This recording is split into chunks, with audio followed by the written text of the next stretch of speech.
நாமக்கல் நாடாளுமன்ற தொகுதியில் அதிமுக சார்பில் போட்டியிடும் வேட்பாளர் தமிழ்மணி தன்னை வரும் தேர்தலில் வெற்றி பெற செய்தால் சொந்த செலவில் போர்வெல் வாகனம் வாங்கி அனைத்து பகுதிகளிலும் ஆழ்துளை கிணறு அமைத்து தருவேன் என வாக்குறுதி அளித்தார்.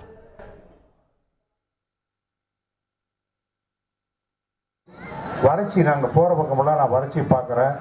தண்ணி உப்பு தண்ணியை சாப்பிட்டுட்டு இருக்காங்க.